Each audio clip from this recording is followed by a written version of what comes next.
오늘 함께 볼 말씀은 학개서 2장 1절부터 9절 말씀입니다. 학개 2장 1절부터 9절 말씀 한 절씩 교독할 때에 제가 먼저 읽겠습니다.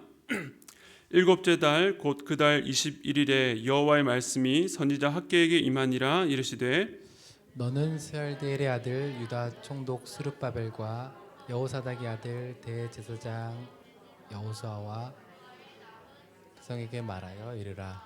너희 가운데 남아있는 자 중에서 이 성전의 이전 영광을 본 자가 누구냐? 이제 이것이 너희에게 어떻게 보이느냐? 이것이 너희 눈에 보잘것없지 아니하냐? 그러나 여호와가 이르노라. 스룹바벨아 스스로 굳세게 할지어다. 여호사닥의 아들 대제사장 여호수아야 스스로 굳세게 할지어다. 여호수아의 말이니라. 이 땅 모든 백성아 스스로 굳세게 하여 일할지어다. 내가 너희와 함께하노라. 만군의 여호와의 말이니라. 너희가 애굽에서 나올 때에 내가 너희와 언약한 말과 나의 영이 계속하여 너희 가운데 머물러 있나니 너희는 두려워하지 말지어다. 만군의 여호와가 이같이 말하노라. 조금 있으면 내가 하늘과 땅과 바다와 육지를 진동시킬 것이요 또한 모든 나라를 진동시킬 것이며 모든 나라의 보배가 이르리니 내가 이 성전의 영광이 충만하게 하리라. 만군의 여호와의 말이니라. 은도 내 것이요 금도 내 것이니라. 만군의 여호와의 말이니라. 함께 읽겠습니다. 이 성전의 나중 영광이 이전 영광보다 크리라. 만군의 여호와의 말이니라. 내가 이곳에 평강을 주리라. 만군의 여호와의 말이니라. 아멘. 네, 오늘 학개서 다시라는 주제로 시작하는 세 번째 말씀, 남아있다는 제목으로 함께 말씀 나누기를 원합니다. 지난 두 번째 시간에 포로기한 공동체가 다시금 성전 짓기를 시작했다는 내용을 살펴보았습니다. 학개서 1장 1절에 보면 학개를 통해서 첫 말씀이 주어진 날이 여섯째 달 초하루였고, 15절에 보면 공사가 다시 시작한 때가 여섯째 달 24일이니까 말씀이 주어지고 약 24일 만에 15년 동안 중단되었던 그 공사가 다시 시작되었다라고 하는 것입니다. 이렇게 오랫동안 중단되었던 공사가 다시 시작할 수 있었던 것은 하나님께서 학개를 통해서 말씀하셨고, 그 백성들이 그 말씀을 들을 때에 하나님께서 그 마음을 감동케 하심으로 이러한 놀라운 기적과 같은 일이 일어난 것입니다.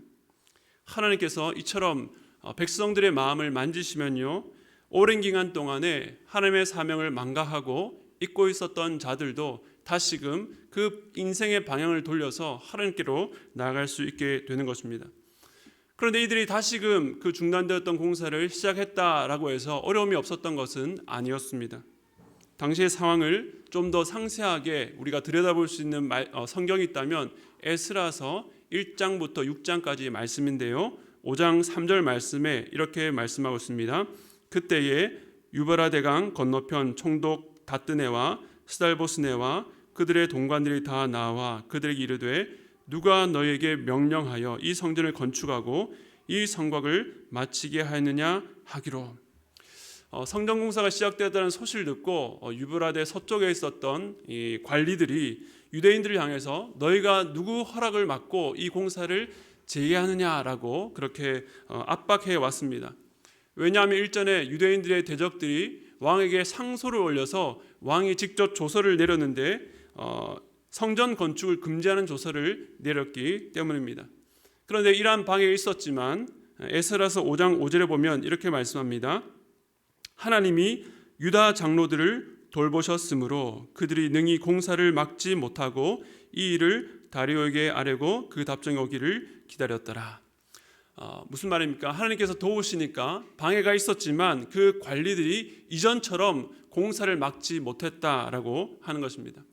그래서 이 일을 다리오 왕에게 보고한 뒤에 그 왕으로부터 답변을 기다리고 있었습니다. 이 보고를 받은 다리오 왕은 바벨론의 보물을 쌓아둔 서고에서 우리가 첫 시간에 읽었던 에스라서 1장 1절부터 3절까지 말씀, 즉 고레스 칙령이 담긴 그 두루마리를 발견합니다.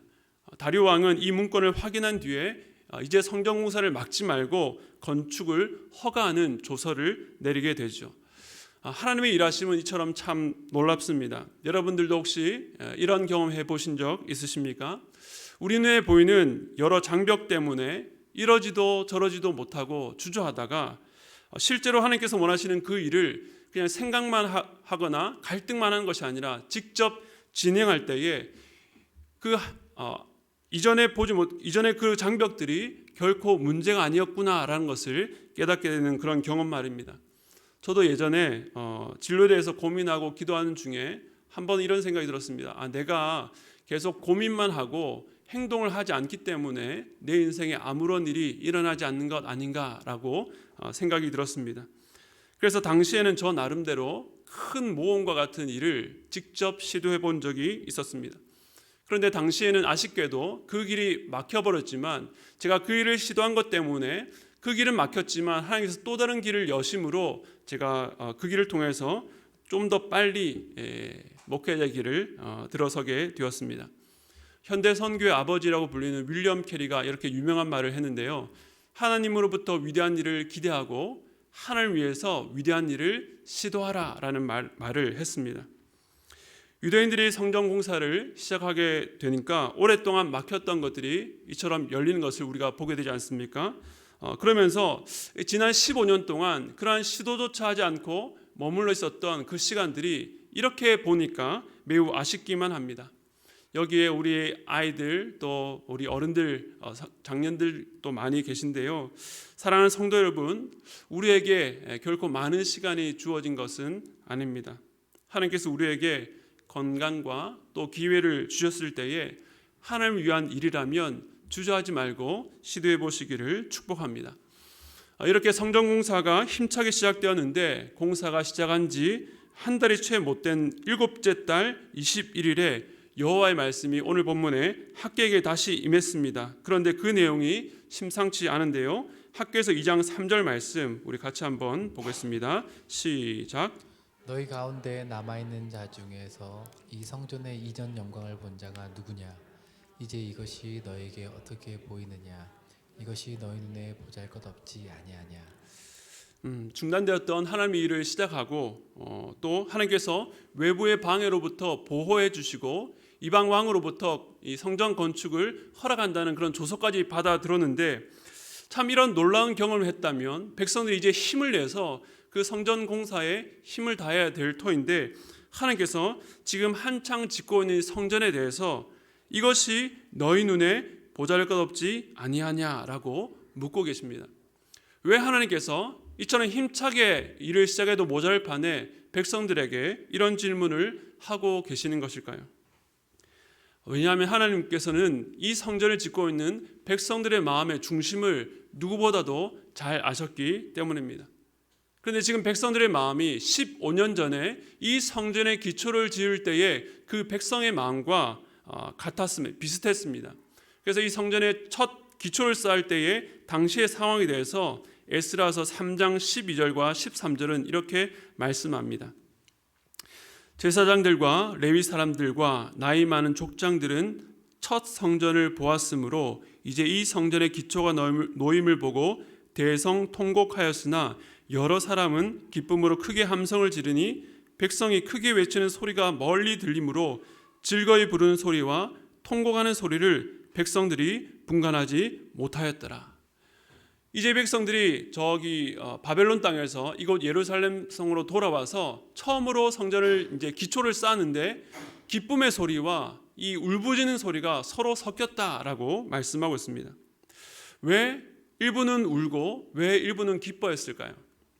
제가 지난주 말씀드린 것처럼 이 당시의 첫 성전, 이 솔로몬 성전은요 매우 진귀한 예물로 좋은 목재들로 성전을 지었습니다.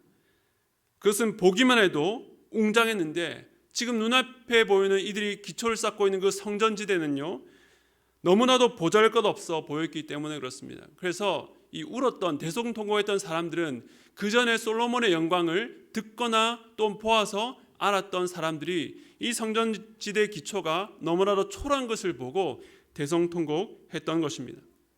15년이 지난 지금도 마찬가지였습니다. 우여곡절 끝에 15년 만에 이 하나님의 위대한 일을 시작했는데 공동체 안에 이런 감정들이 뒤섞여 있었던 것입니다. 여전히 과거에 영광스러운 성전을 아는 자들의 마음에 실망이 가득해서 그 영향력이 함께 이 일에 참여한 사람들에게도 영향을 미쳤을 것입니다. 에스겔 선지자 예언에 따르면 다시 회복된 예루살렘 성전과 그 성읍은 참으로 굳건하고 영광스러운 모습이었습니다. 우리가 잘 아는 에스겔서의 성전의 환상을 보면요, 그 성전에서 흘러나온 물이 넘쳐서 사람이 능히 건너지 못할 강을 이루고 또 그 강물이 닿는 곳마다 생명이 살아나는 그 놀라운 하나님의 일하심, 하나님의 소망을 품게 되었는데, 지금 자기들 눈앞에 있는 성전은 그런 역할을 하기에 너무나도 부족해 보였습니다. 3절 하반절의 말씀처럼 자기 눈에 보기에 보잘것없어 보였다는 것입니다. 그런 백성들에게 하나님의 말씀은 무엇입니까? 우리 4절 말씀 같이 읽겠습니다. 시작. 그러나 여호와가 이르노라 스룹바벨아 스스로 굳세게 할지어다. 여호사닥의 아들 대제사장 여호수아야 스스로 굳세게 할지어다. 여호와의 말이니라. 이 땅 모든 백성아 스스로 굳세게 하여 일할지어다. 내가 너희와 함께하노라. 만군의 여호와의 말이니라. 아멘. 우리 지난주에 하나님께서 백성들의 마음을 감동시킬 때도 그냥 뭉뚱거려서 이 백성들의 마음을 감동시켰다라고 하지 않고 총독과 대제사장과 그 백성들의 마음을 감동시켰다라고 했는데, 오늘 이 말씀에도 여호와께서 총독을 향해서 대제사장을 향해서 그 백성들을 향해서 거듭해서 말씀하신 것이 무엇입니까? 굳세게 할지어다. 스스로 굳세게 하여 일하라. Be strong. 강하고 견고하게 하고 흔들리지 말라라고 강하게 권면하고 있는 것입니다. 백성들이 지금까지 겪었던 어려움과는 다른 형태의 장애를 만났습니다. 오히려 외적으로는 어려움이 제거되고 막힌 길이 뚫렸는데 또 다른 문제가 발생했는데, 그것은 백성들 마음에 큰 문제가 생겼다는 것입니다. 그것은 깊은 의심과 또 실망감이었습니다. 어떻게 보면 이 외적으로 받는 어려움보다 더 힘든 내적 고민이었습니다. 사람은 자기가 하는 일에 어떤 의미를 찾지 못하고 실망을 느끼게 되면 마음이 공허해지고 결국에는 침체에 빠지게 되어서 방황하게 됩니다. 지금 유대인들이 그랬습니다. 우리가 짓는 이 성전이 과연 하나님께서 약속하신 바로 그 성전일까? 이 성전을 짓기만 하면 정말로 하나님께서 약속하셨던 그러한 회복, 그런 약속이 과연 성취될 수 있을까? 그런 기대와 소망을 갖고 바벨론 땅에서 여기까지 건너와서 15년이라는 시간이 지나서 다시금 기대와 소망을 갖고 성전을 짓기 시작했는데, 그들의 눈앞에 있는 그 보잘것없는 건물을 보니까 마음에 낙심이 되었던 것입니다. 우리도 사실 이 유대인과 같은 그런 생각에 빠질 때가 있습니다. 우리가 하나님의 일을 하다가 지치고 낙심에 빠지는 이유는 지금 내가 하는 이 일이 이 하나님의 나라와 어떻게 연관되어 있는가, 연결되어 있는가, 그것을 모르기 때문에 그렇습니다. 제가 예전 교회에서 그 청소년 사역을 6개월간 임시로 할 때가 있었습니다. 원래 청소년부를 맡고 있는 그 사역자가 있었는데 건강상의 문제로 갑자기 사임을 하는 바람에 제가 그 청소년부를 맡은 적이 있었습니다. 그 교회는 이제 크지 않았기 때문에 청소년 아이들이 뭐 10명 내외였는데, 지금도 그 처음 맡았을 때는 굉장한 이 기대와 소망을 갖고 시작했습니다. 그래서 주중에도 그 예배당 공간에 가서 막 기도하면서 주님, 이곳에서 우리 청소년들이 정말 하나님을 뜨겁게 만나게 해달라고 그렇게 기도하고 이제 주일이 되었습니다. 근데 제가 6개월 동안 주일마다 그 청소년부 그 문 앞에서 얼마나 가시방석이었는지 모르겠습니다. 정말로 죄인이 된 것처럼 심장이 완전히 이렇게 쪼그라드는 거예요. 왜냐하면 아이들이 교회를 안 오는 거예요. 제가 주중에 아이들 학교 가서 떡볶이 사주고 이제 만나고 하면 아이들이 마음이 조금씩 열리고 저한테 마음을 내어놓고 같이 으쌰으쌰하면서 그래 힘내자, 내일 예배 때 보자 하고 헤어지는데 그 토요일 날 해맑게 헤어졌던 그 아이가 주일만 되면 이제 연락을 받지 않고 잠적을 하고 교회를 안 나오는 겁니다. 그래서 어떤 날은 뭐 1명, 2명, 근데 또 많은 날들은 예배가 시작되는데 아이들은 아무도 없고 교사들만 앉아서 예배 드릴 때가 있었습니다. 그렇게 6개월을 보내는 동안에 얼마나 자책이 되고 무력감을 느꼈는지 모르겠습니다. 그런데 우리에게 이런 일이 얼마나 많습니까? 오늘 우리 형제분들은 별로 안 보이고 우리 자매님들이 많은데요. 특별히 우리가 자녀를 기르다 보면 참 이렇게 무력감을 느낄 때가 참 많지 않습니까? 어머니로서 희생과 사랑의 마음으로 또 그래도 내가 신앙인이기 때문에 우리 자녀들에게 정말로 믿음으로 양육해야 되겠다. 그런 예배를 통해서 은혜 주실 때에 그런 강력한 도전을 갖고 자녀들을 대하는데 그렇게 열심으로 대했는데도 전혀 효과는 없고 변하지 않는 아이들을 보면 이게 다 무슨 의미가 있는가라고 반문할 때가 많으셨을 것입니다. 그런데 어찌 보면 우리가 하는 대부분의 일이 이와 같습니다. 사도행전의 이 사도들의 사역처럼 뭔가 사람들이 설교를 듣고 바로바로 대규모로 변화가 일어나며 또 어떤 기적과 같은 이적과 같은 일들, 역동적인 열매가 눈으로 드러나지 않고 어제나 오늘이나 내일도 변할 것 같지 않는, 그리고 그런 무미건조한 일들이 계속해서 해 나가야 되는 그런 일들을 겪으면서 나는 누구고 여기는 어디인가, 내가 뭘 하고 있는가라는 생각을 들 때가 많은 것입니다. 그럴 때에 하나님께서 오늘 3절 말씀처럼 우리에게 찾아오셔서 이렇게 물으시는 것입니다. 진우야, 너는 이 일들이 어떻게 보이느냐? 이 일들이 네가 보기에 보잘것없지 아니하냐라고 물으시는 것입니다. 그리고 그런 실망 가운데 있는 우리들과 이 당시의 유대인들에게 하나님께서 이렇게 말씀하십니다. 학교에서 2장 6절에서 9절 말씀 조금 긴데요. 우리 함께 읽도록 하겠습니다. 시작. 만군의 여호와가 이같이 말하노라. 조금 있으면 내가 하늘과 땅과 바다와 육지를 진동시킬 것이요 또한 모든 나라를 진동시킬 것이며 모든 나라의 보배가 이르리니 내가 이 성전의 영광이 충만하게 하리라. 만군의 여호와의 말이니라. 은도 내 것이요 금도 내 것이니라. 만군의 여호와의 말이니라. 이 성전의 나중 영광이 이전 영광보다 크리라. 만군의 여호와의 말이니라.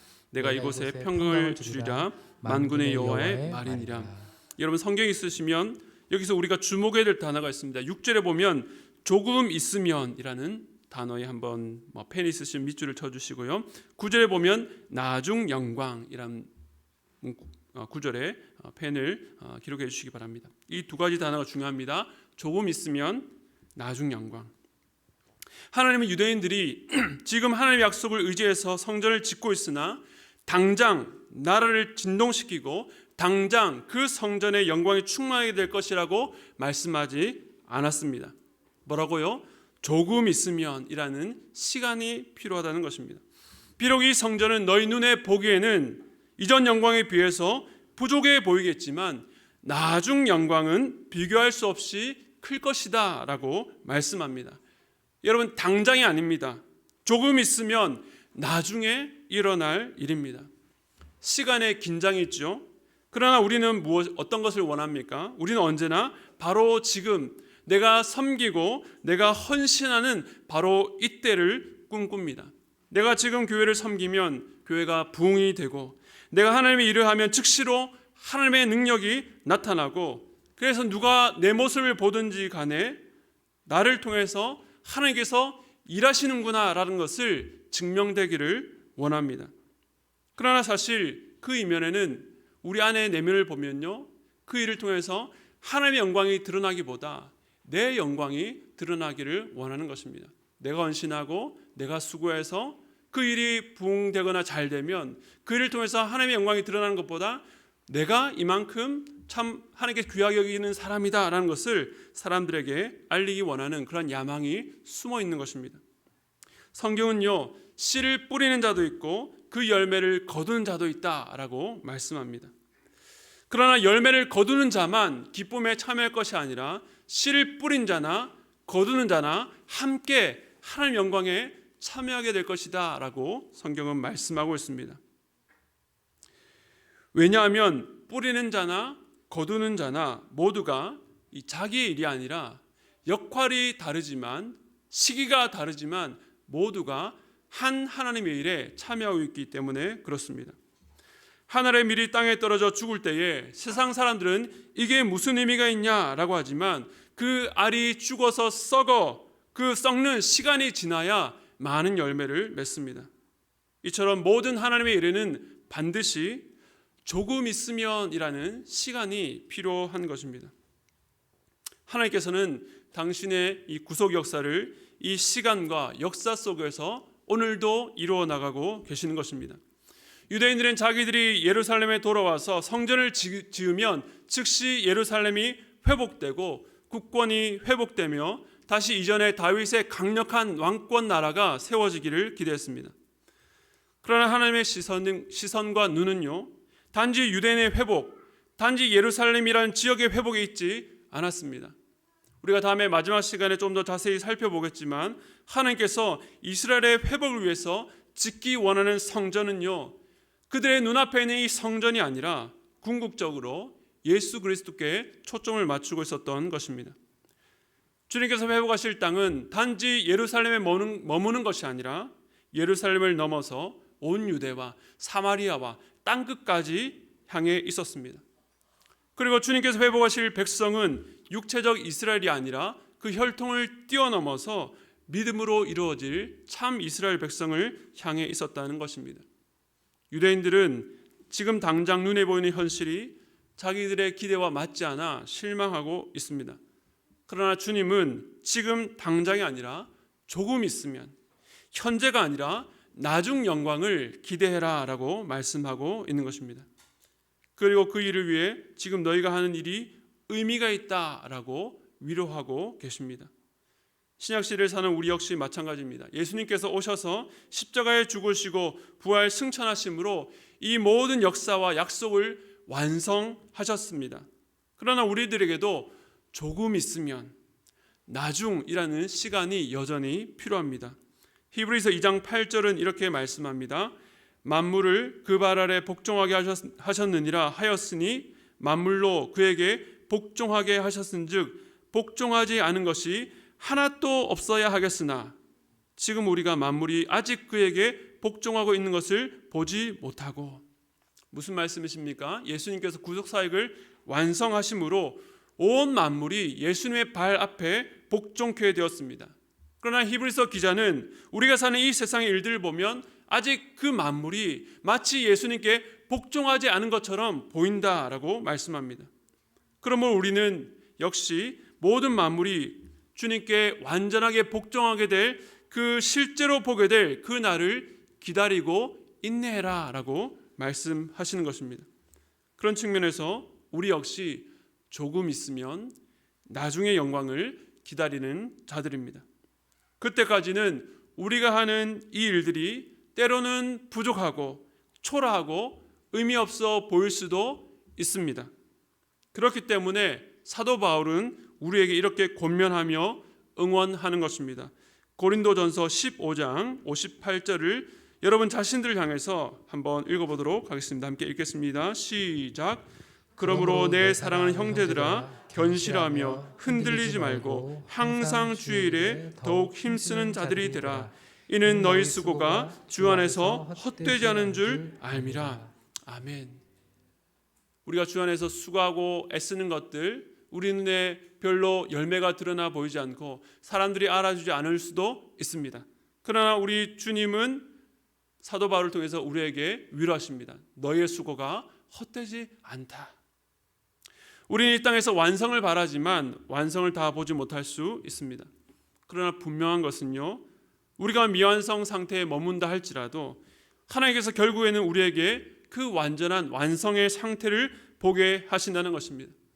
그러므로 우리가 해야 될 일은 우리에게 주어진 그 작은 조각 같은 사명, 사람들과 심지어 내 눈에 보기에도 너무나도 부족하고 초라해 보이고 효과가 없어 보이는 일일지라도 하나님께서 오늘 우리에게 맡기신 사명을 충실하게 충성되게 완수해야 된다는 것입니다. 그러므로 여러분 견실하며 흔들리지 마시고 주의 일에 더욱 힘쓰시는 여러분 되시기를 축복합니다. 왜냐하면 우리의 주님께서 우리의 수고를 결코 헛되지 않게 만드실 것이다 라고 약속하셨기 때문입니다. 하나님께서 오늘 실망하고 있는 유대인들에게 조금 있으면 나중 영광을 바라보고 이 성전 짓기를 중단하지 말고 끝까지 감당해라 라고 말씀하십니다. 그러나 이 시간의 간극, 도대체 하나님 조금 있으면이 언제입니까? 하나님 나중 영광이 언제입니까? 그 시간의 간극은 늘 우리에게 소망을 빼앗아 가려고 합니다. 우리 눈앞에 보이는 보잘것없는 현실이 끊임없이 우리로 낙심케 합니다. 때로 성취가 너무 지연되는 것 같아서 마음을 지키기가 참으로 어렵습니다. 그런데 하나님은요, 언제 완전한 성취가 될지 모르는 그 시간들을 그냥 마냥 버티고 참으라고만 하지 않으시고 영원한 숙제 영역으로 남겨두지 않으신다는 것입니다. 오늘 본문을 보면요, 스스로 굳세게 하라고 하신 말씀과 조금 있으면 나중에 올 영광을 기다리라고 인내하신 말씀 사이에 이 말씀을 주십니다. 본문 5절 말씀 우리 같이 읽겠습니다. 시작. 너희가 애굽에서 나올 때에 내가 너희와 언약한 말과 나의 영이 계속하여 너희 가운데에 머물러 있나니 너희는 두려워하지 말지어다. 아멘. 사실 이 말씀은 좀 이상한 말씀이죠. 지금 성전을 짓고 있는 유대인들은 약 17년 전에 바벨론 땅에서 나온 포로 귀환 공동체입니다. 그런데 그들을 향해서 하나님께서 뭐라고 말씀하십니까? 너희가 애굽에서 나왔다라고 말씀합니다. 여러분, 애굽에서 나온 자들은 누구입니까? 출애굽한 백성들이죠. 구약이 39권 있는데 출애굽기가 몇 번째 책일까요? 네, 두 번째 책입니다. 네, 창세기 출애굽기. 그런데 지금 학계에서는요, 구약 39권 중에 37번째 책인데 애굽에서 나온 자들의 이야기는 저 앞에 있는 이야기고, 그러니까 기원전 약 1500년 전 이야기고, 지금은요 기원전 약 500년 전으로 봅니다. 학계에서 당시의 말씀. 그러니까 시간적으로 보면요, 두 시대 차이가 거의 1000년 정도 떨어져 있는 이야기를 하나님께서 지금 이 백성들에게 하면서 너희가 애굽에서 나올 때라고 말씀하고 있다는 것입니다. 그런데 이 일은 과거 어느 한때에 있었던 일들로 말하는 것이 아닙니다. 본문 5절에 계속 보면요, 애굽에서 나올 때에 내가 너희와 언약한 말과 나의 영이 어떻게 해요? 계속하여 너희 가운데 머물러 있나니 라고 말씀합니다. 오늘 설교 제목이 Remain, 남아있다인데요, 본문 5절에 보면 머물러 있다를 영어 성경에 Remain으로 표현했습니다. 즉 하나님의 언약과 하나님의 영이 출애굽한 때로부터 시작해서 1000년이 지나서 지금 바벨론에서 나온 이때에도 변함없이 너희 백성 가운데 여전히 머물러 있다, 남아있다 라고 말씀한 것입니다. 그런데 우리는 지난 1000년의 시간 동안에 이스라엘 백성들에게 어떤 일이 일어났는지를 우리는 알고 있습니다. 한때는 이스라엘이 강대국으로 수많은 나라들이 두려워할 그런 존재로 여겨졌지만 더 많은 시간 동안은 이 나라는 둘로 분열될 뿐만 아니라 북과 남이 차례대로 멸망당했습니다. 옛 이스라엘의 가장 찬란한 때로 돌아가려면 한참 멀어도 너무나도 먼 것 같습니다.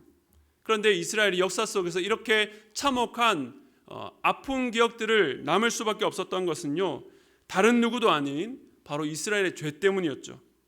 그들은 끊임없이 언약 앞에 서면서도 그때마다 우리가 여호와 하나님만을 섬기겠습니다 라고 이야기했지만, 그렇게 고백했지만 그들은 그 계약을 파기하고 이방신들을 섬겼습니다. 여호와를 버렸습니다. 그들이 당한 고난을 생각하면요, 너무나도 극심하고 무서운 일이었지만 이스라엘이 그동안에 은혜로 베풀어왔던 하나님께 행했던 그 모든 행위들을 보면요, 마땅하다라고 말할 수밖에 없는 것입니다. 그러한 와중에 예루살렘은 폐허가 되었고 심지어 성전까지 무너지고 에스리의 환상을 통해서 하나님의 영광이 이 성전을 떠나는 것을 보여주셨습니다. 그러나 오늘 이 말씀을 통해서 하나님께서 이 백성들에게 하시는 말씀은 무엇입니까? 나는 지난 1000년 동안에 너희를 떠난 적이 없다라고 말씀하시는 것입니다. 무엇을 통해서요? 나의 언약과 나의 영이 여전히 너희 안에 머물러 있었다라고 말씀합니다. 하나님은요, 언약의 하나님, 약속의 하나님이십니다. 그것은요, 이스라엘 상태와 조건에 따라서 버리기도 하시고 취하기도 하시는 분이 아니라 이 언약이 은혜로 맺어진 것처럼 이스라엘의 조건과는 상관없이 관계없이 그들에 대해서 인내하시고 그들을 놓지 아니하시고 그들과 함께 하셨다라는 말씀입니다. 물론 역사적으로 볼 때는 마치 그들을 메어친 것 같을 때도 있었습니다. 그러나 그것은요, 아예 버리신 것이 아니라 마치 부모가 자녀를 징계하는 것과 같은 채찍이었다라고 하는 것입니다. 조금 있으면의 성취, 나중 영광을 기다리지 못하는 유대인들에게 하나님은 이 천년의 시간 동안 그들과 여전히 함께 있는 그 하나님의 언약, 약속, 그 사랑의 근거에서 위로를 전하고 계시는 것입니다. 그러한 언약은 심지어 이스라엘의 가장 추하고 더러운 죄악과 그들의 반역과 하나님으로부터 도망쳐 이방 신들에게 가려고 했던 그 수많은 역사 속에 축적된 모든 죄까지도 다 녹여버리시는 용광로와 같은 사랑이었습니다. 지난 시간에도 위로하셨던 내가 너희와 함께하노라 라고 하는 이 하나님의 말씀은요, 이 백성들이 어려움이 있을 때만 주셨던 말씀이 아니었습니다. 그것은 이 백성들이 하나님의 약속하심, 하나님의 함께하심을 망각하고 마치 하나님 없는 자처럼 두려워하고 걱정하고 있을 때에 그들을 찾아가셔서 과거에도 함께하셨고 지금도 함께하시며 앞으로도 영원토록 함께하신다라고 말씀하셨습니다. 여러분이 하는 일이 당장의 영광이 보이지 않는다고 답답하셨습니까? 하나님께서 여러분을 어떠한 인내와 사랑으로 오늘 이 자리까지 인도하셨는지를 기억하시기 바랍니다. 소망을 바라는 인내의 때는 우리의 힘과 의지로 견디는 시간이 아닙니다. 보잘것없는 일 속에서도 때로 우리의 실패와 낙심, 죄악 가운데서도 여전히 우리 안에 remain 하시는 하나님, 떠나지 아니하시며 머물러 계시는 하나님께서 그 놀라운 사랑과 은혜와 약속으로 함께하고 계시다는 사실을 기억하시기 바랍니다. 이제는 그 함께하심의 언약, 그 약속이 언약으로만 존재하는 것이 아니라 성취되어서 하나님의 거룩하신 영이 여러분 안에 거하시다는 것을 믿으시기 바랍니다. 우리 주님께서 약속하신 보혜사 성령께서 오셔서 영원토록 우리를 떠나지 않으시고 우리 안에 머물러 계십니다. 그러므로 우리의 인내는 홀로 싸우고 견디는 인내가 아닙니다. 우리의 인생이 어디로 갈지 몰라서 방황할 때에도 성령께서 우리에게 말씀을 통해서 우리를 가르치시며 우리의 믿음이 연약해질 때마다 믿음의 대상인 그리스도를 우리 속에서 증언하시며 그 거룩하시고 전능하신 하나님을 아바 아버지로 부를 수 있도록 우리 안에서 역사하시는 것입니다. 열매 없어 보이는 일, 보잘것없어 보이는 일 가운데서도 하나님께서 여러분을 부르신 그 자리에서 조금 있으면 나중에 주어질 영광을 소망하시면서 오늘 여러분에게 주어진 그 사명을 힘있게 감당하시는 저와 여러분 되시기를 축복합니다.